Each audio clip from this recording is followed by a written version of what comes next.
السلام علیکم ورحمۃ اللہ وبرکاتہ نحمدہ ونصلی علی رسولہ الکریم اما بعد فاعوذ باللہ السمیع العلیم من الشیطان الرجیم ربی اشرح لی صدری ویسر لی امری واحلل عقدۃ من لسانی یفقہوا قولی۔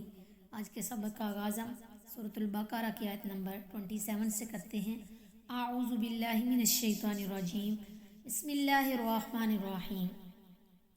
الذین، جو لوگ ینقضون توڑتے ہیں، عہد اللہ، اللہ کا عہد، من بعد، بعد اس کے، میثاقہ، پختہ اقرار کے، ویقطعون، اور کاٹتے ہیں، ما امر اللہ، جو حکم دیا اللہ تعالیٰ نے، بھی اس سے، ان یوصل، کہ وہ جوڑے رکھیں، ویفسدون، اور وہ فساد کرتے ہیں، فی الارض، زمین میں، اولئک، وہی لوگ، ہم الخاسرون، وہی نقصان اٹھانے والے ہیں۔ وہ لوگ جو اللہ کے عہد کو اسے پختہ کرنے کے بعد توڑ دیتے ہیں اور اس چیز کو قطع کرتے ہیں جس کے متعلق اللہ نے حکم دیا ہے کہ اسے ملایا جائے، اور زمین میں فساد کرتے ہیں، یہی لوگ خسارہ اٹھانے والے ہیں۔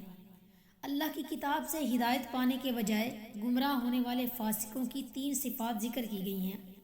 اللہ کے عہد کو توڑنا، رشتہ داری اور دوسرے باہمی تعلقات قطع کرنا، اور زمین میں فساد کرنا، جیسا کہ مشرکین نے اس عہد کو توڑا جو الست بربکم کے ساتھ ان سے لیا گیا تھا۔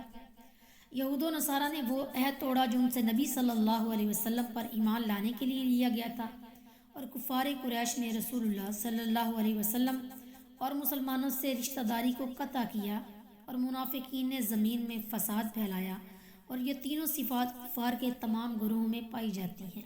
وما علینا الا البلاغ۔